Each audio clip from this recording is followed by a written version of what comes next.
Merci d'être venu pour cette petite conférence qu'on a proposée un petit peu la dernière minute, il est vrai, au Japan Tour Festival, mais je remercie les organisateurs d'avoir accepté cette petite conférence qui est liée d'ailleurs à une petite exposition qu'on a fait aussi dans une vitrine, j'espère que vous l'avez vue.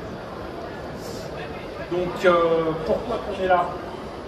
Eh bien, pour parler de Mospeada, bonjour à tous. Voilà, donc déjà on va peut-être commencer par se présenter. Eh bien, bonjour, je suis moi. Et je suis moi aussi. Voilà, donc ça fait 2 mois. Donc Ratatars et Yvan West Florence. Donc si vous ne connaissez pas Yvan West Florence, c'est tant pis pour vous. Si vous ne connaissez pas, c'est normal. Voilà. Donc, Monsieur Ratatars, qui a une jeune chaîne YouTube, donc on peut te traiter de jeune youtubeur. Exactement, de très jeunes youtubeurs. Tu cumules au moins 10 vues depuis le début. 9,5. 9,5. Oui, on m'a mis un pouce rouge. Donc moi je suis surtout connu comme étant le fondateur et l'ancien rédacteur en chef du magazine Animeland qui fête cette année ses 32 ans. Ça c'est juste histoire de vous donner un coup de vieux si vous avez connu les débuts. Mais si ce n'est pas le cas, bah, tant mieux, hein, vous êtes jeune, voilà. Profitez-en. Et moi je suis quelqu'un qui n'a jamais lu d'Animeland. Voilà. Je suis donc un très mauvais élève. Par contre, je suis un maquettiste et collectionneur de jouets avec une assez grosse collection, et donc je fournis le festival régulièrement pour faire des vitrines invitées. Voilà, sur des thèmes donnés essentiellement sur du méca. Voilà, et on espère bien un jour aller au musée, notamment le Grand Palais. Je pense que ça sera à peine assez grand pour pouvoir contenir nos collections respectives. Je pense qu'effectivement, il faudra prendre plusieurs salles. Voilà, et si un jour on meurt, eh bien évidemment, dites-vous bien que si le Louvre a une pyramide transparente, c'est pour nous. Hein, voilà, parce qu'on espère bien y finir avec nos collections. Exactement, et surtout que ce sont des collections qui ne craignent pas la lumière. Hein, on est d'accord. Voilà, c'était important à préciser. Donc aujourd'hui, nous sommes venus pour parler de Mospeada. Parce que cette année, même si ce n'est pas exactement l'anniversaire, hein, il nous a été dit par quelqu'un qui aime la précision et voilà, et qui aime bien faire chier. Voilà, quelqu'un de pointilleux, il compte les rivets sur les jambes du SDF1 notamment, parce qu'il est aussi fan de Macross. Si j'ai bien compris, c'est en fait en octobre prochain, hein, c'est ça? Octobre ou novembre. Voilà, il s'est dénoncé tout seul.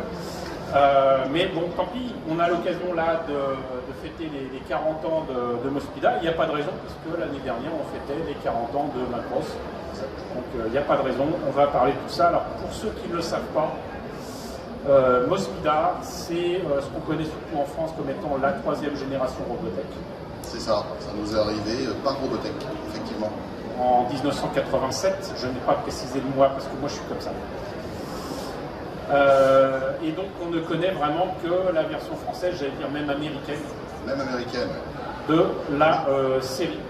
Et ce qui est rigolo, c'est qu'il s'agit d'une énième série avec une invasion extraterrestre. Oups. D'accord, j'avais oublié ça. Avec donc des aliens belliqueux. Très belliqueux, puisqu'ils ont décidé de prendre le contrôle de la planète. Comme voilà. d'habitude. Hein, voilà, en plus c'est des crabes hein, quand même. Ce sont des crabes, ce sont des gros crustacés. Voilà, et donc c'est la revanche des fruits de mer hein, finalement. Quelque part, c'est ça. Voilà. Et les Japonais ont eu la bonne idée de ne pas présenter les Inuits comme des bulots, c'est déjà pas mal. Ça aurait pu, on y a échappé. Quoi qu'on n'en était pas loin dans Gale Force, mais ça sera pour une autre année. Donc voilà, la Terre a été envahie par de vilains extraterrestres qui ont poussé l'humanité à fuir dans l'espace. Hein, parce que voilà, ça ne se contente pas de partir de la Terre parce que c'est pollué, parce qu'il y a trop de monde. Là, une invasion extraterrestre est une bonne excuse pour aller voir du côté de Mars si on y est. Certains sont allés plus loin. Oui. Côté de Jupiter. Jupiter, tout à fait. Voilà, certainement des gens amateurs de produits épicés ou mexicains pour aller habiter du côté d'une géante gazeuse, il faut au moins ça. Voilà. Ça se justifie facilement. Voilà. Donc le truc c'est que effectivement on a des gros crabes en guise d'extraterrestres qui ont conquis la Terre et la série débute littéralement bien des années après, avec une énième expédition de reconquête de la Terre. Voilà, avec donc le prétexte est parfaitement trouvé aussi, ça c'est parfait avec les Japonais. Et ils se disent, bah, qu'est-ce qui motive une modification technologique? Souvent c'est quand même la guerre, effectivement. Souvent. Et les humains reviennent avec des engins transformables, tant qu'à faire, des jets qui vont dans l'espace, tant qu'à faire. Et il n'y a pas que ça. Donc ça c'est une belle illustration parce que je trouve ça sympa. Hop, voilà. Et il n'y a pas que des jets, il y a aussi des motos armures. Des motos armures et des rails d'armure. Voilà, parce qu'il n'y a pas que les chevaliers zodiaques qui ont des armures. Les motards ont droit à des armures aussi, il n'y a pas de raison. Et ça permet quand même de lutter efficacement contre les invasions de crabes. Et c'est normal, on peut rouler dessus. Voilà. Donc, je vais laisser défiler quelques images assez sympathiques quand même.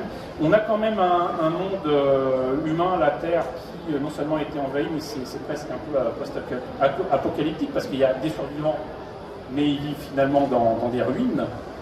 Et ils se sont adaptés, et finalement, la reconquête qui vient de l'espace, c'est quelque chose dont ils n'attendent rien. Non, ils ont appris à vivre avec l'envahisseur, clairement. Et très clairement. Très clairement. Et donc cette série de 83 s'inscrit quand même dans une logique, effectivement, de production de séries avec des robots transformables. Et contrairement à ce que pourrait faire croire la version Robotech américaine, même si c'est une production Tatsunoko, ça n'a rien à voir avec Macross, pour ceux qui ont en tête. Donc rien à voir effectivement, et Shinji Aramaki, qui est le méca designer et porteur du projet sur tout ça, a été reçu ici même en 2017, et lors de ses conférences nous avait confirmé que le projet lui avait été demandé de faire une série qui puisse concurrencer Macross, qui était sorti un an avant. Et d'ailleurs, ici même à Japan Tour Festival, M. Aramaki s'était officiellement excusé auprès de M. Shoji Kawamori, qui le créateur des Valkyries de Macross, en disant désolé, je ne voulais pas forcément faire quelque chose de semblable, mais c'est ce qui m'avait été demandé. Donc effectivement, on a un jet qui peut se transformer, alors eux ils appellent ça les armes diver, mais c'est clairement un Airwalk, et l'arme soldier, donc le batterie. C'est ça. 3 transformations. Il a quand même donné une petite pique lors de ses conférences, lors d'une conférence commune, en disant on m'a demandé de faire mieux et j'ai réussi. Voilà, donc c'est quand même assez sympa comme création du studio Artmic, oui. À qui on doit d'autres réalisations sur lesquelles a travaillé M. Aramaki d'ailleurs. Tout à fait. On citera entre autres Bubblegum Crisis pour les plus connaisseurs d'entre eux. Et étonnamment, M. Aramaki a de nouveau fait des armures complémentaires, des lightsabers, des motos qui se transforment en armure. Et depuis ses premiers prémices, sachant que M. Aramaki a fait des motos transformables parce qu'il était lui-même motard, donc ça lui tenait à cœur, il en a fait finalement tout au long de sa carrière. Et notamment au début de sa carrière, il y avait notamment du Megazone 23. Megazone 23, d'ailleurs, je crois que c'est pas très loin de Mosquida, hein, je crois que c'est quoi, de 80. C'est juste derrière. Juste derrière, voilà. Et pour ceux qui ne sauraient pas, juste une petite aparté, Monsieur Shinji Aramaki a commencé sa vie donc, comme méca designer à Artmic, oui. Mais vous lui devez aussi des designs assez connus dans Mask, notamment le véhicule Manta. Oui, qui était la voiture de son patron.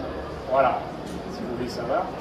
Et également dans Jace et les Conquérants de la Lumière. C'est lui. Alors c'est marrant parce qu'il m'a sorti ça alors qu'on sortait du dernier bar avant la fin du monde. Et il avait vu une reproduction de T-Score, donc les So Boss en anglais. Il a fait mais c'est mon design ça. Ah bon. Dans d'autres cas j'aurais dit bon ça suffit, oui t'as tout fait, ok, y compris l'eau chaude. Mais là c'est Shinji Aramaki, on le croit. Hein, donc, voilà. Et le fait est qu'il a travaillé en fait avec les Français, notamment aussi sur Pole Position, qui n'a pas généré de jouets malheureusement. Et ça je le sais aussi de première main, parce que lors de son passage ici à Tours, il a revu le réalisateur, le grand réalisateur Bernard Derriès. Et la rencontre était chaleureuse et il ne s'était pas vu depuis 30 ans. La dernière fois qu'il s'était vu, c'était à Los Angeles pour justement travailler sur Pole Position.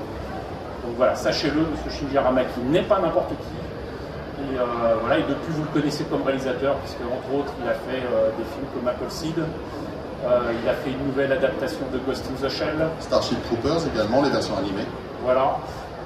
Et plein d'autres trucs. En fait, il a touché absolument à tout. Ah, et n'oublions pas que parmi ses premiers designs, il y avait aussi ce qu'on appelle maintenant des Transformers. Exactement.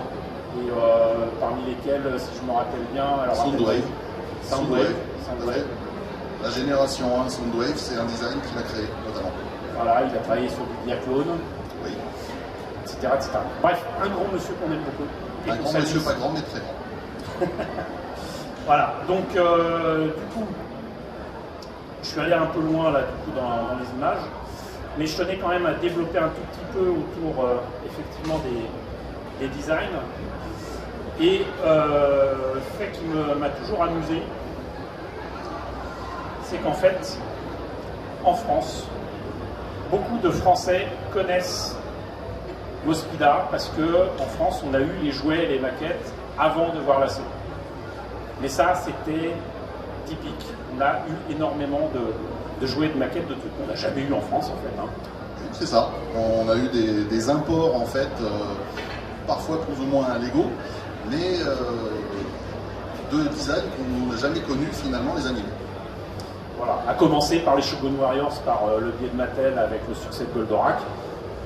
Il y a des tas de robots que tout le monde pensait être des Golgoth, et puis en fait, non. Voilà. Le Geiking, même si le nom prête à sourire, Brave Riding et tout ça, c'était des robots de série qu'on n'a jamais eu en France. Et dans les années 80, ça a continué. Et ce que je trouve amusant, c'est que les jouets de Mosquida, on les a eus chez Lancet, avec donc des jouets Gaken, avec ce nom assez étrange de Henshin Robot, je ne sais pas d'où ça sort, des boîtes avec à la fois des trucs en anglais, en japonais, le copyright et en français. Et en français, ce qui est pareil, robot transformable. Et l'histoire qui est dessus d'ailleurs est tout à fait. C'est le plot de la série, voilà. effectivement. Et ça, on l'a eu en quoi, 84-85. Et c'est assez étonnant parce que bon, on a eu aussi les maquettes, hein, de toute façon. Ça fait partie des maquettes qu'on a eues par une société qui s'appelait Soklen. Soklen avait fait le plein de maquettes japonaises. Alors, Mosquida, il y en avait quelques-unes, mais il y a surtout du Macross, du Orgus. Orgus, pareil, là on vient d'un petit aparté, je suis désolé, mais il faut quand même préciser. On a eu des jouets Orgus, on a eu des maquettes Orgus, on a enfin 40 ans plus tard la série Orgus qui est disponible sur Crunchyroll.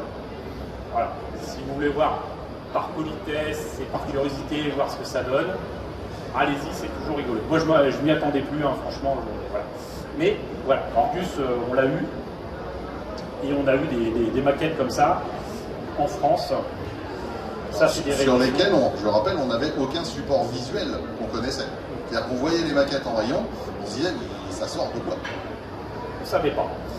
Ce qui est rigolo, c'est que les Américains, eux, par Monogram, qui d'ailleurs appartenait à Relais, en fait, ont eu le Ride Armor sous licence Gogots en 84-85. Et Cycle, pour ceux qui ne savent pas comment il l'appelait en français. Cyclone. Ouais, je l'ai déjà oublié. Mais merci de la précision. Cyclos. Cyclos ou cyclone, ça dépend. Je ne sais pas ce qu'il prenait, mais c'était de la bonne. Ouais. Par contre, le jouet a toujours été annoncé dans les catalogues en Cycle. Et c'était donc cette moto transformable en robot. Donc du coup, ils ne sont pas embêtés, ils ont pris le Ride Armor et voilà. Comme ils ont fait pour d'autres licences également. Et les Américains aiment bien, ça ressemble, oui, bon, on va le faire quand même. Voilà. Mais bon, ça j'y tenais. Et il est en vitrine, si vous Voilà. avez bien regardé. D'ailleurs, j'ai eu un commentaire sur ma publication Facebook, sur ma page Facebook, d'un Américain qui m'a posé la question, mais c'est quoi ça? En parlant de ce coffret. Alors, pourquoi je tiens à cette image? C'est parce que Déclic Images a effectivement sorti Robotech. Mais il y a une superbe faute. Est-ce que vous la voyez? C'est pas Mospaeda. Non, vous ne voyez pas. Là. Ah, vous auriez été rédacteur en chef comme moi, ça a fait. Voilà, quand je leur disais, vous avez fait une faute. Alors, je rappelle que les bips sont des insultes.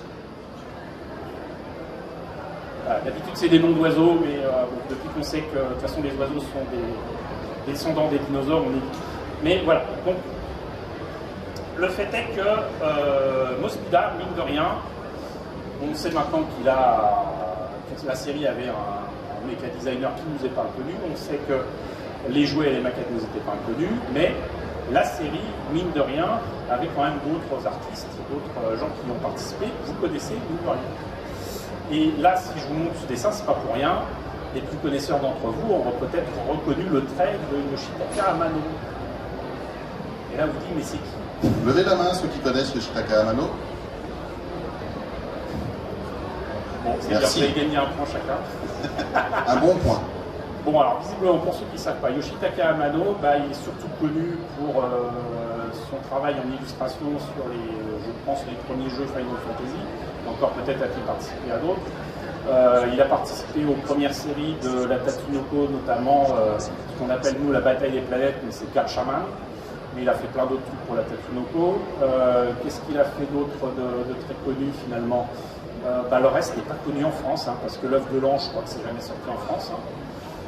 Malheureusement, cela dit, ça aurait été marrant de le montrer, parce que si je me rappelle bien, c'était un film de Mamoru Oshii, hein, on est d'accord, hein. C'est fou quand même qu'ils n'aient pas sorti ce truc. Si vous ne connaissez pas l'œuvre de l'ange, en fait, c'est le truc qui aurait dû sortir partout en France, ailleurs. Il y a peut-être quoi, 2 lignes de dialogue. Le reste, il n'y a rien, quoi. Il n'y a que dalle, et c'est magnifique. Le reste, c'est de l'ambiance. Voilà. Donc Yoshitaka Amano, pas n'importe qui. Et on connaît bien son style là. Et alors je suis désolé, c'est une image qui n'est pas très très belle. Avec Yellow Lancer, qui est donc un personnage androgyne qui est vraiment typique du travail de Amano. Si, il y a Vampire Hunter D, je suis bête. Vampire Hunter D, quand même un petit peu plus connu dans son travail d'illustration. Et là, je crois que c'était surtout sur des romans. Voilà, et puis là, du coup, j'ai pas spécialement d'image, mais j'aime bien celle-là, donc je vous la mets pendant que je vous annonce un truc qui n'a rien à voir avec de l'image. Mais si je vous dis Joe Hisaishi, vous dites quelque chose quand même. Joe Hisaishi. Hein, bon. Sachez que c'est lui qui a fait les musiques de la série originale. Voilà, originale. Pas la version Robotech, soyez voilà. très clair. Donc voilà, c'est histoire de compliquer la vie parce qu'on aime bien. Hein, voilà. Donc pas n'importe qui. Alors maintenant, sa composition, le travail qu'il a fait dessus n'est pas super remarquable, mais c'est pas n'importe qui non plus. Et rappelons que donc là on est en 1983, et c'est que l'année d'après, en tout cas il n'était pas loin de travailler avec Miyazaki, sa première collaboration, qui d'ailleurs a la réputation de s'être mal passée, même s'il a continué à travailler avec lui, c'était sur Nausicaa en 84. Hein. Donc pas loin. On va dire épisode charnière de sa carrière. Voilà. Donc, superbe illustration d'ailleurs au passage de Hartmut autour d'une particularité sur laquelle on va parler, qui est donc le fameux Legios transformable, donc on l'a dit, en fighter, en diver et en soldier. Et, tout petit au milieu devant. Voilà, et derrière vous aurez noté qu'il a quelque chose d'assez imposant. Un gros sac à dos. Et je ne sais pas si on peut appeler ça un bombardier en fait. C'est un bombardier. Dans la nomenclature voulue par M. Aramaki, c'est un bombardier. C'est-à-dire que dans Macross, les Valkyries ont des armures, des boosters supplémentaires. Des super packs, des strike packs dans la version film. Voilà, donc ils s'habillent pour sortir dans l'espace. Là, les Légios, ils ont carrément un truc supplémentaire qui en plus a l'avantage de pouvoir se transformer en robot. Donc là, il est comme ça d'habitude, et paf, là, il se transforme en robot, même si on le voit peu dans la série. Voilà, on le voit très peu, puisque il faut attendre pour la fin de la série pour que les protagonistes en trouvent un en bon état sur Terre. Mais on voit la différence de taille voulue et qui est évidemment totalement respectée dans tous les dessins qu'on peut voir dans les vieux animes. On est d'accord? Voilà, et je crains de ne pas avoir mis d'image, mais je vous invite à voir la vitrine où j'ai exposé donc le jouet, hein, le jouet. Parce que ça, il faut le savoir, c'est que si vous le voyez en jouet dans la vitrine, ce que vous voyez dans la vitrine, c'est un jouet qui normalement ne devrait pas exister. Alors, on va préciser, dans la vitrine, vous avez un bêta version Robotech, c'est le nom qu'ils leur ont donné, qui est sous licence Toynami, qui est allé l'avant-dernier étage en bas. Oui, et vous en avez un tout en haut, qui lui ne devrait pas exister, qui n'a jamais été sorti au Japon. C'est-à-dire qu'en fait, il est sorti chez Lancel, mais les Japonais ne l'ont jamais eu, les Américains ne l'ont jamais eu, et il se combine avec le Legios à la même échelle. C'est à petite échelle, c'est le petit Legios, mais celui-là, le monde entier l'envie à la France. Voilà. Et histoire de me la péter, C'est à lui. jusqu'à ce que je l'indique sur un site bien connu des amateurs de Robotech, Macrosword, pour pas le citer, les Américains étaient persuadés que le peu d'images qu'ils avaient vues était un prototype qui n'avait jamais été sorti, jamais produit. Et c'est moi qui ai révélé aux Américains, bah non, nous on l'a eu en France. Et je pense qu'ils n'ont pas apprécié quand je leur dis, et en plus j'en ai 3. Voilà. Et depuis, en fait, les Américains cherchent son adresse. Ils ont très sérieusement tenté de me les racheter. Et ça leur a pas plu quand je leur ai dit, bah désolé, mais non. Voilà. Sachant que pour en avoir parlé avec un des collectionneurs qui nous a aidé à remplir cette vitrine, qui est un ami, qui l'a aussi, en fait, un trade comme ça incomplet, dans un état massacré, c'est une cote d'au moins 300 € pour quelque chose qui fait une douzaine, quinzaine de centimètres. Et du plastique cassant, et c'est vraiment pas terrible. Et quand c'est sous boîte et neuf, est impeccable, là ça grimpe sur plusieurs milliers de dollars. Ouais. On va dire minimum de 2000 €. Voilà. Donc depuis par contre, je pense que j'ai permis à pas mal de gens de comprendre que c'était pas la peine de surcoter l'objet. Et c'est pas plus mal, c'est pas plus mal. Mais c'est une particularité française qu'il fallait noter. C'est l'exception culturelle française, on la retrouve encore ici. Donc ça, tout ça, on a vu. Je vais peut-être même un petit peu trop vite, je suis désolé. Donc on en a déjà parlé, mais il est peut-être bon de revenir dessus. Donc à part les robots fighters d'une certaine taille, transformables et tout, on a ces fameuses motos. Alors moi, je sais pas pour vous, mais il y a un truc que j'aime bien. Et ça depuis les robots de Gonagai. Même dans le générique de Goldorak, on voyait déjà des mechas en écorché, comme je dis, où on voit les mécanismes à l'intérieur, etc. Même si c'est fictif, même si c'est pas toujours très logique. On a tout de même l'impression que tout est à sa place. Voilà. Quoi que ce soit. Et ce concept de moto transformable, c'est aussi le cas, même si, alors je crois que c'est juste après. Voilà, parce que vous voyez là, c'est quand c'est sur le personnage, il reste un Donc là, le mode armure. Et ça, c'est ce que M. Aramaki nous avait envoyé pour 2017. Et vous voyez que la transformation n'est pas si évidente que ça. Mais c'est... Techniquement, ça pourrait fonctionner. Voilà. C'est-à-dire qu'en jouet, ça fonctionne. On Et va oui. attendre encore 40 ans, on l'aura en vrai. Moi, j'ai envie, en tout cas. Et pourquoi j'insiste là-dessus? Pour une raison très simple. C'est que dans les années 70, justement, avec Gonagai et les autres, parce qu'il n'était pas seul à faire des robots animés, la plupart du temps, ce qui était fait en dessin animé, c'était un peu... voilà, si vous avez déjà vu un petit peu du Guetta Robot, la transformation, on sent que c'est du cartoon. Donc du coup, faire des jouets à partir de ce genre de dessin animé, et c'était quand même un peu le nerf de la guerre, faire des jouets, c'était pas la joie, parce que reproduire exactement ce qu'on avait dans le dessin animé, maintenant c'est faisable, mais à l'époque c'était compliqué. C'est d'autant plus compliqué que quand les formes ne sont pas les mêmes d'un plan à l'autre, ce que vous avez tous constaté sur les animes de ces époques, ça complique la tâche en plus des designers des jouets. Parce qu'on ne sait pas finalement quelle est la bonne image à laquelle se fier. Et du coup, quelle est la solution? En fait, c'est simple, il faut prendre le problème à l'envers. Au lieu de demander à des designers de jouets de faire des jouets à partir d'un truc fait pour un dessin animé, il faut prendre des designers tout court qui vont éventuellement songer à faire un jouet et même faire les pièces qui correspondent au jouet pour pouvoir ensuite en faire un dessin animé. Et mine de rien, c'est ce qu'avait fait le studio Noué pour les Valkyries de Macross. Et c'est ce qu'on a toujours sur l'œuvre de M. Kawamori, qui continue à créer ses Valkyries en Lego au départ et à valider son principe de transformation notamment. Voilà, il faut que ce soit valide, il faut que ce soit viable. Et donc là, ça s'inscrit tout à fait dans cette logique-là. Le méca design naît de ce genre de choses.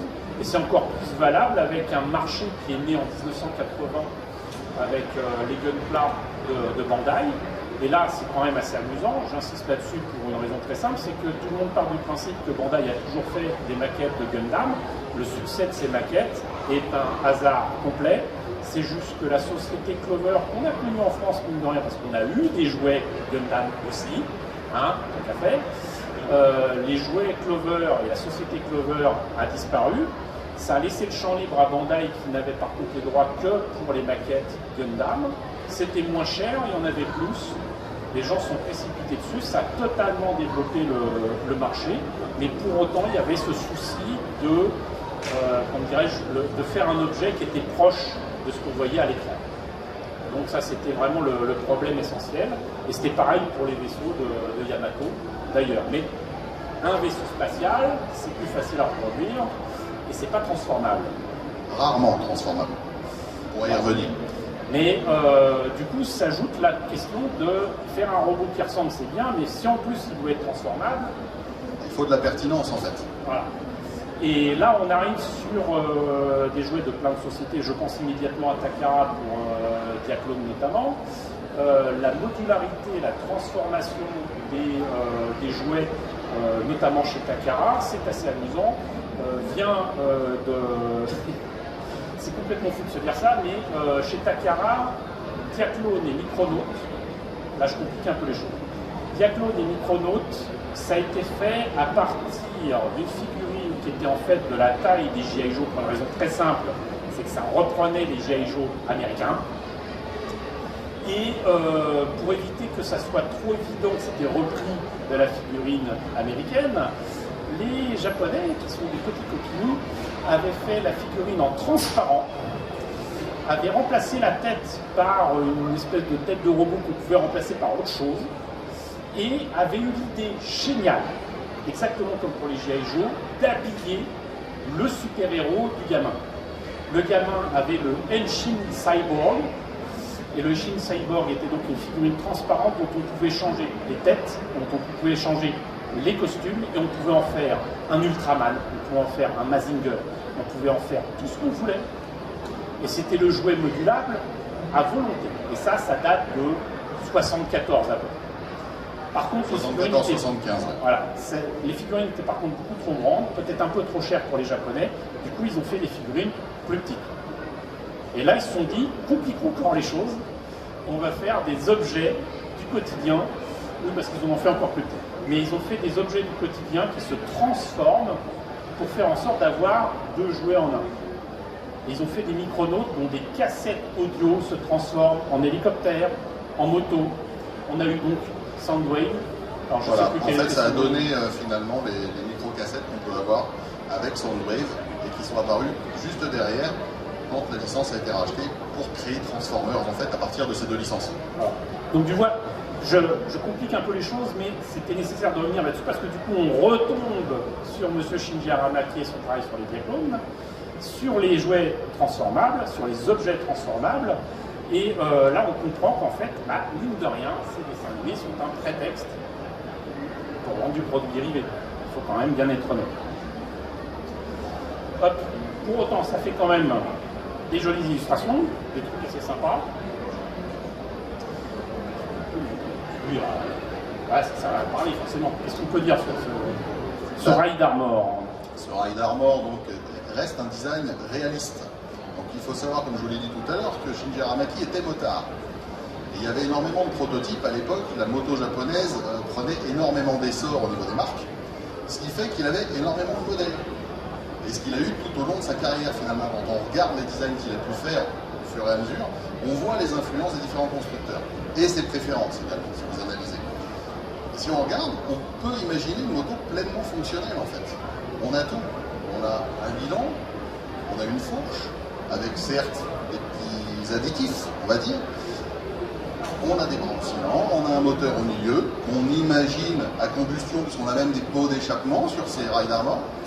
On a une bulle, on a des phares, on a des clignotants. Qui mettrait des clignotants sur une moto de guerre? Les Japonais. La prévention avant tout, on va être très clair. Pour prévenir les invalides. Gogo, je suis en warning, ça va pas tarder à tomber dessus. Bon, voilà.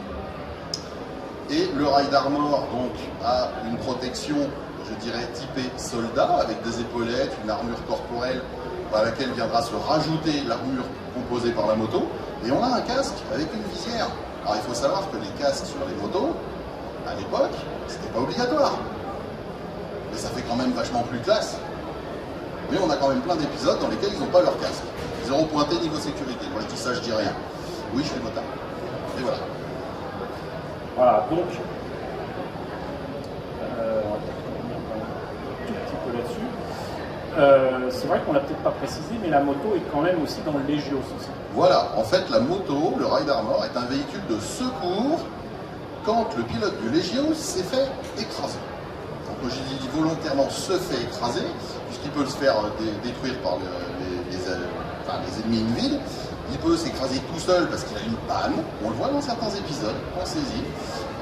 Voilà, et donc qu'est-ce qu'il fait? Un pilote naturellement s'éloigne de son appareil, lui non, il va ouvrir le ventre de son appareil, il va sortir sa moto qui est en fait recroquevillée sur elle-même, il la déplie et il se balade. Parce qu'on peut envisager ça comme ça. Et il continue à se battre puisque c'est une armure. Il faut aller loin quand même au niveau du concept. Et là encore, ça permet, je suis désolé encore, mais de compliquer un tout petit peu les choses, puisque l'armure de combat japonaise est inspirée d'un titre que vous connaissez, qui est Starship Troopers. Le concept de l'armure de combat, qui permet d'augmenter les capacités d'un soldat de base, a été repris du principe de Starship Troopers, donc de Robert Heinlein. Et pour ceux qui ne le savent pas, au départ d'ailleurs en France, Starship Troopers avait été traduit étoile garde à vue. Et donc c'est ce principe-là qui a fasciné littéralement les Japonais. Il y a même eu une première adaptation de Starship Troopers qui était un animé. Tout à fait. Voilà, avec un premier designer, je ne sais pas qui c'était.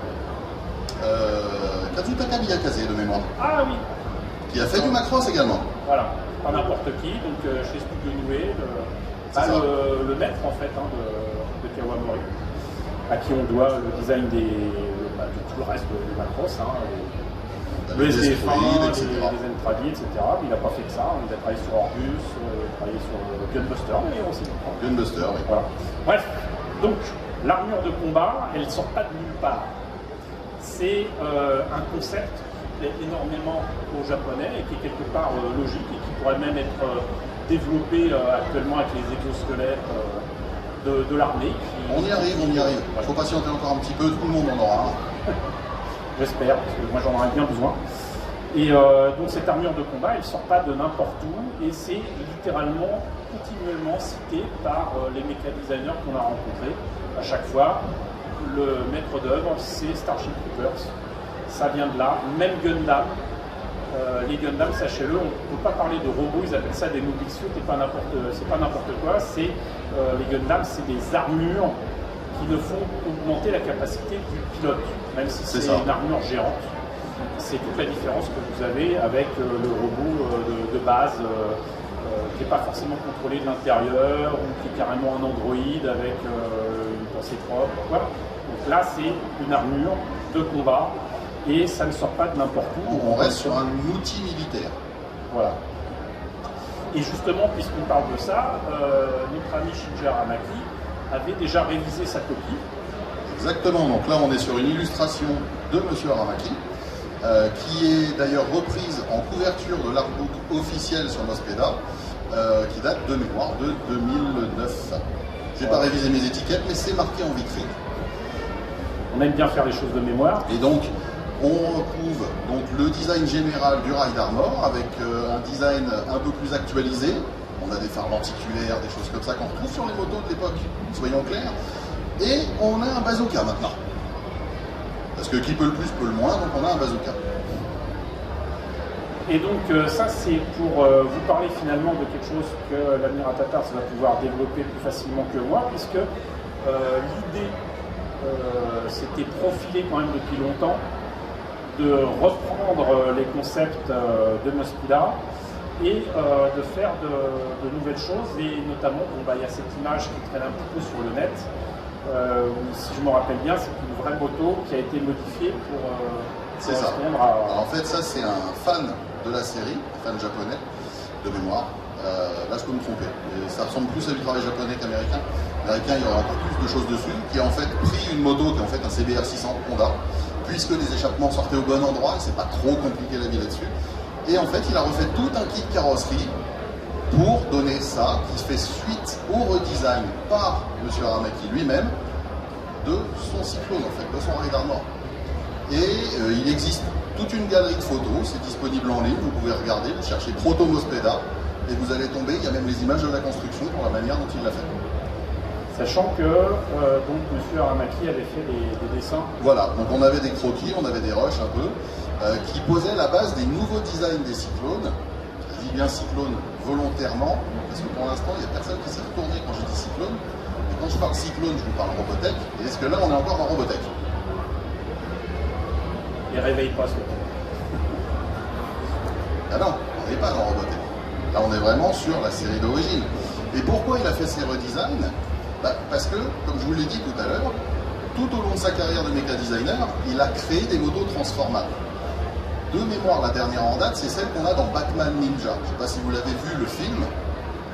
Et la moto de Batman, exclusivement cet élément du film, a été créé. Ils ont appelé M. Aramaki spécifiquement parce que c'est sa spécialité. On aime ou pas le film, mais la moto se transforme en armure pour Batman. On reste dans le même domaine. Complètement. Et plus se balade et il fait nanananananana. Batman. Bon. Notez quand même la date, hein, donc le dessin, quand même, 2007. 2007, oui. Les premières esquisses d'un retravail de ces vieux designs. Et donc ça nous amène au sujet de Genesis Breaker, dont je ne connais pas grand-chose. Eh bien, en fait, Genesis Breaker, c'est une nouvelle qui est diffusée en ce moment même dans Hobby Japan, donc qui est un magazine... C'est un mensuel japonais sur les maquettes. C'est ouvert à la science-fiction à partir du succès de Yamato d'ailleurs. C'est ça. Et de Star Wars. Ça, et donc en fait, on a Genesis Breaker, Mospeda, vous remarquez bien la différence de titre, qui est en fait l'histoire d'une équipe nouvelle, avec des nouveaux héros qu'on ne connaissait pas avant, sur des nouveaux Ride Armor qui sont développés à partir des nouveaux designs de M. Aramaki, qui ont, eux, donné des nouveaux designs de jouets que vous pouvez voir en vitrine, qui sont sortis par Sentinel, une marque assez récente finalement sur le marché, avec les héros qu'on connaît. Et on a une nouvelle équipe qui vont en fait, c'est une équipe de reconnaissance lors de la bataille du point réflexe, ce qu'ont appelé les Américains, mais aussi dans l'œuvre originale. Donc en fait, ils ont intégré cette nouvelle histoire au plot de la série originale, mais avec des machines différentes, avec des Invicts qui sont retravaillés et qui sont un peu plus agressifs, mais aussi un peu plus, j'ai envie de dire, on insiste sur le côté biomécanique de l'Invid, on a des tentacules, on a, voilà, ce que les Invicts d'origine n'avaient pas. Les mechas sont customisés, alors ça ressemble finalement presque à ce que moi je fais avec du Macross, notamment si les gens me connaissent, ou même d'autres licences, parce que moi je customise beaucoup les jouets, notamment, et quelques maquettes, et j'aime bien les surarmer. Et là on a l'impression qu'en fait, les mechas d'origine ont pris des amphétamines. Voilà. Et on a des mechas dédiés sur une équipe dédiée, et qui s'intègrent sur l'histoire d'origine, mais comme on a un design différent, et que c'est un peu la tendance actuellement, ce qui se profilerait, d'après plusieurs avis que j'ai pu recueillir, ce serait en fait un monde parallèle dans lequel ça évoluerait. C'est pour ça qu'on n'a pas totalement la même histoire, pas totalement la même équipe, mais tous les autres points sont communs. Voilà. Donc c'est ce qui se développerait actuellement, c'est toujours en cours de parution. Donc je vous invite à chercher Genesis Breaker Mospeda sur internet et vous pourrez y avoir accès, puisqu'on a des fans qui sont américains mais qui font la traduction en anglais. Oui, parfois c'est un peu approximatif. Non, est-ce que c'est bien officiel ça, la traduction, non, mais il se base toujours, on voit les dessins officiels, l'histoire officielle, parce que c'est une nouvelle, donc il y a beaucoup de textes, et ils proposent la traduction à côté. Donc libre à vous après de refaire la traduction avec les outils dont on dispose maintenant, ça reste plus abordable. Donc voilà, mine de rien, 40 ans plus tard, Mospeada renaît de ses cendres. Voilà, et toujours sous contrôle de M. Aramaki. Sachant que le nouveau design des rails d'Armor a été créé avec lui et par un artisan qui fait du jouet aussi, qui est de chez T-Rex. C'est son nom de scène, mais il manque un peu de mordange. Si vous demandez pourquoi il n'a pas totalement travaillé dessus, hein, c'est simple, c'est que ces derniers temps, il a quand même été très occupé avec pas mal de séries que vous avez peut-être pu voir sur Netflix, notamment, que je ne dise pas de bêtises, du Ultraman, du Ghost in the Shell, je pense que j'en oublie. Oui. Qu'est-ce qu'il a fait dernièrement Beaucoup de choses. Beaucoup trop de choses. Hein. Et sachant qu'il doit encore en présenter cette année. Ouais. Qu'est-ce qu'il avait annoncé dernièrement? Je ne sais plus. On a la saison 2 d'Ultraman. Oui, ça c'est sachant que ça va être continué et qu'il est en collaboration sur une suite sur le Ghost in the Shell. Voilà. Donc, un monsieur très occupé et qui ne peut pas nécessairement faire tout seul, même si je suis sûr qu'il en serait ravi. Sachant qu'il a aussi piloté, pour ceux qui connaissent les vieux animes, les vieux OAV, l'édition en maquette du Maddox. Ah oui. Est-ce que vous connaissez le Maddox? Pas beaucoup de oui quand même. Alors, j'aurais dû en parler tout à l'heure parce que je vous ai parlé des armures de combat, je vais dire personnelles. Le Maddox est totalement inspiré de ça. C'est une OEV très peu connue en France, effectivement. Metal Skin Panic. Voilà, Metal Skin Panic. Et sous-titrage Maddox 01. Et l'histoire est assez basique, hein, finalement. Quelqu'un qui se retrouve piégé dans un méca. Ouais, vous allez me dire, mais en fait, c'est finalement comme Megazone. Voilà. Mais si personne ne l'a vu, ça va, on parlera pas. C'est ça. Bon.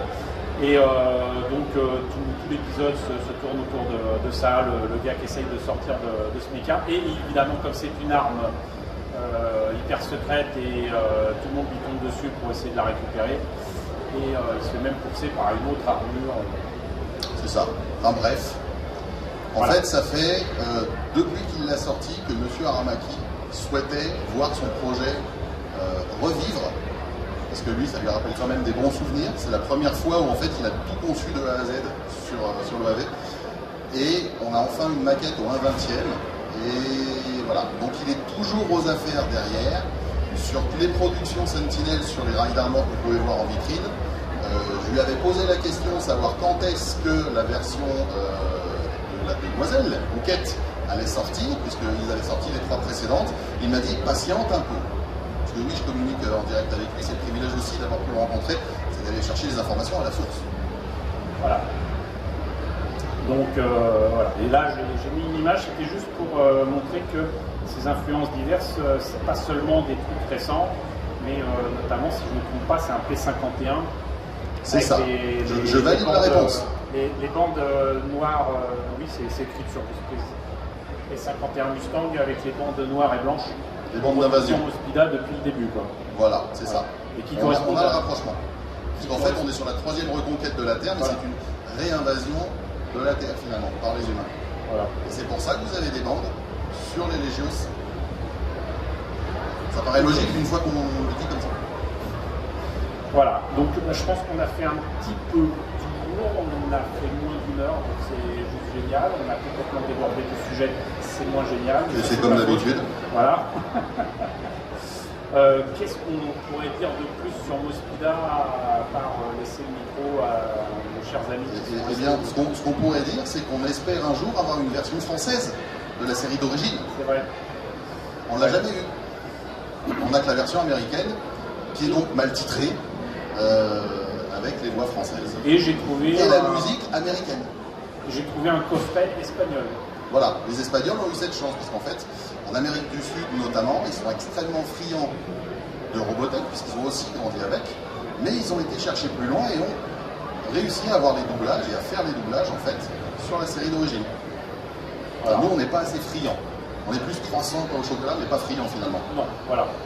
Et ce qui m'a fait rigoler, c'est que le DVD que j'ai trouvé sur Vinted à vil prix, comme d'habitude, date de, je crois, 2010, un truc comme ça. Mais de rien, c'est pas si récent que ça. Donc si, comme moi, vous maîtrisez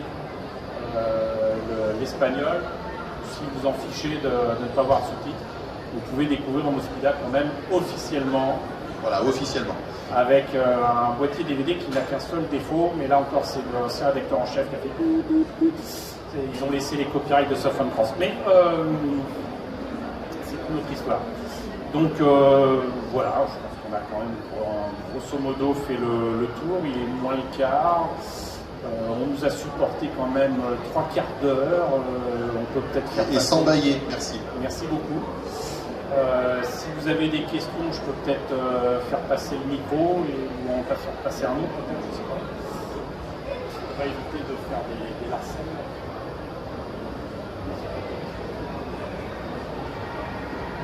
Je suis vieux.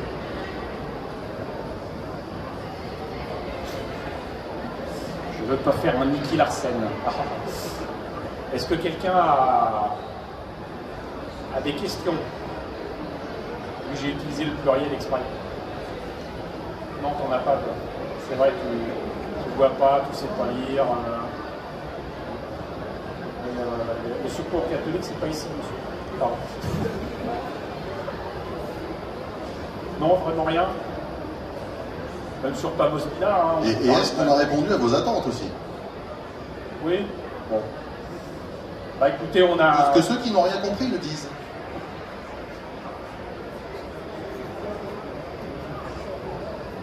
Même sur les produits fallait être à dérivés. l'heure. Même sur les produits dérivés, pourquoi pas. Hein. Après, il y a quelques produits dérivés en vitrine qui peuvent poser question, effectivement. Parce qu'il y a des pièges. Monsieur a mis un jouet qui n'existe pas. J'ai mis un jouet qui n'existe pas puisque je l'ai fait en custom pour la visite de M. Rademaky en 2017. Et dès qu'il l'a vu dans la vitrine, il a fait « Je ne connais pas celui-là ».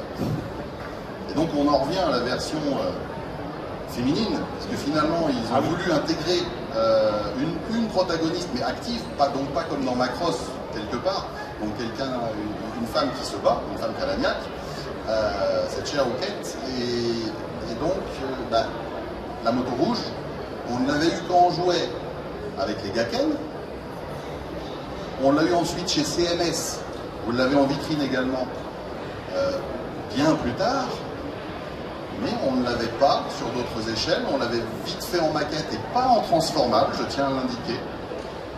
Voilà. Donc en fait elle avait été un peu oubliée un peu tout le temps, et là ils ont réussi à la sortir chez Sentinel, vous pourrez la voir, c'est celle où il m'a dit attends un peu, effectivement elle est sortie. Donc il faut que je lui pose plein d'autres questions sur plein d'autres prodeurs, comme ça s'il me répond attends un peu, je sais qu'on pourra attendre. Parce que c'est quelqu'un de parole. Et voilà. Et donc, cette version, j'ai pas encore fait la figurine qui va avec depuis 2017, oui je sais. Mais par contre, la moto, il l'a tout de suite repérée, et en fait je me suis servi des pièces du kit plastique de l'époque pour transformer le jouet pour faire la bonne version. Donc il y a un vrai piège, mais vous ne la verrez qu'ici. Ou chez moi. Mais je ne vous donnerai pas mon adresse. Il y en a qui l'ont. Il y en a qui trichent. Donc voilà, je pense qu'on a vraiment fait le tour. Bon, le seul petit sujet qui fâche, parce que quelqu'un m'avait dit, oui, on pourrait dire du mal un petit peu quand même, c'est sûr. Et là, voilà. Est-ce qu'on en parle? On en parle? Une anecdote croustillante. On en parle? Pas croustillante ou pas. Hein. Pour moi, c'est le gros défaut de Mouspida. Ce personnage est une petite fille survivante sur Terre qui passe son temps à courir après les garçons, plus vieux qu'elle, et qui finit quand même avec un des membres de l'équipe qui, à mon avis, est un peu vieux quand même pour elle. Un peu. Voilà. Et je ne sais pas si vous voyez bien d'ici ce qu'il y a sur l'écran. Vous n'avez pas un petit détail qui... Non ? Dans un indice, ça se situe en haut. Elle fume. Mais elle a 12 ans. Voilà. C'est le seul gros reproche que j'aurais à faire à Mouspida. D'autant que c'est un personnage qui n'a strictement aucun intérêt. Bah si, elle braille. Bon, dans toutes les séries japonaises, y compris maintenant, il y en a toujours une qui braille, bah c'est elle. Voilà. Et en plus, elle est passagère sur des motos monoplaces. Sécurité 0, deuxième. C'est tout. Elle a beau avoir une casquette marquée E.T., ça ne pardonne rien. C'était le petit détail pour embêter tout le monde. moi, ça... Voilà. Parce que sachant qu'en France, on n'a pas eu... Est-ce qu'on peut parler d'épisode final avec l'espèce de concert, la Love Live Live? Non, oublions-le. J'en parle quand même parce qu'il nous reste 5 minutes. Dans les années 80, les Japonais ont découvert les joies du marché vidéo et notamment des OEV, Original Animation Video. Même Macross n'y a pas échappé. Macross qui avait alors, dans les années 80, une série télé et un film. Le film date de 84. Ils ont fait, si je me rappelle bien, 187. Macross Flashback. 2012. Macross Flashback. Macross Flashback. Ils en avaient profité pour faire une espèce de montage un peu honteux quand même, hein, avec les chansons de Mid-May. Et où il y avait des scènes inédites de la qualité d'animation d'Akira, précisément. C'est ça. Donc on voyait bien la différence quand on passe. Voilà. Donc, mais pour le reste, c'était du montage entre des scènes du film, des scènes de la série, etc. Et c'était un moyen on peut parler de monétisation d'une licence qui existait déjà et de faire facilement des trucs, lui rajouter des petits trucs inédits. Les Japonais aiment bien ça. Et ils avaient fait pareil avec le Speeda, avec un concert de Yellow Lancer. Voilà. Parce qu'on ne l'a pas dit, mais celui qui a le Il est androgyne, mais il est chanteuse aussi. Chanteuse combattante. Combattant, on ne sait pas, mais voilà. C'est-à-dire que c'est assez étrange dans la série, ce personnage est donc un combattant mâle sur moto, Qui vient d'une des expéditions précédentes. Il change de voix et en fait il transgenre, on va dire ça comme ça. Donc ils font un concert qui est le live qui se passe après la fin de la série. Et donc des petites choses, on voit un petit peu ce qui se passe pour l'équipe en question après les événements de la fin de la série. Grosso modo. C'est ça. Voilà. Et sinon c'est totalement anecdotique. Et comme je vous l'ai dit, oubliez-le, oubliez-le. Mais on l'a pas eu de toute façon. Oui, mais il y en a qui vont chercher maintenant. Voilà. Vous pourrez peut-être trouver le LD chez Mandarake. Si vous payez plus de 500 yens, vous faites avoir. Mais voilà. Donc bah écoutez, cette fois-ci on a vraiment fait le tour, il est à peu près -5. Est-ce que ce qu'on a rajouté vous donne des questions finalement? Non. Bah, toujours pas. Tant pis pour vous, vous n'aurez pas de réponse. Bon, en tout cas, si on n'a plus rien à rajouter, on va pas s'amuser à remplir les blancs, même si j'aime beaucoup les dents de la mer. Et donc je vous remercie beaucoup d'être venu à cette conférence. Merci à vous. Merci d'être venu pour ce premier jour de Japan Tour Festival. Sachez que l'exposition de nos objets, on va peut-être en profiter d'ailleurs pour saluer et remercier les personnes qui ont participé. Exactement, on va saluer les amis qui nous ont permis de compléter en fait ce qu'on n'avait pas ou plus. Voilà. Donc notre ami Idir, membre éminent de Alligator, il a largement contribué, n'est-ce pas? Donc Oui. merci à toi Idir. Nous avons, alors là je vais citer les pseudos, comme ça vous ne chercherez pas leur adresse, parce qu'il y en a qui sont sur les pages jaunes. Nous avons Deisuki, Neko, qui sont membres du forum Robotech Collection. Voilà. Parce que oui, j'ai commencé aussi à sévir sur les forums il y a des années, évidemment. Et puis, nous avons quand même quelqu'un qui a beaucoup contribué également. Vivant West Laurence. Si peu. Si peu, si peu. Donc profitez-en quand même, hein, j'insiste là-dessus, c'est des objets que vous ne verrez pas, vous ne reverrez pas aussitôt. Sauf si M. Aramaki revient tout de suite. Oui. Là, on les ressortira. Voilà. Voilà, parce qu'il aime beaucoup venir en France et il a toujours eu très bon accueil, et ça depuis 2005, avec notamment l'ami Cédric Littardi qui l'avait accompagné avec le premier film Apocide. Donc il a toujours plaisir à passer en France et il nous aime beaucoup. Voilà. Précisons-le. Mais vraiment. Et il nous le rend bien. Oui, voilà, on l'aime bien. Donc écoutez, merci à tous. J'espère vous revoir ce week-end pour Japan Tour Festival.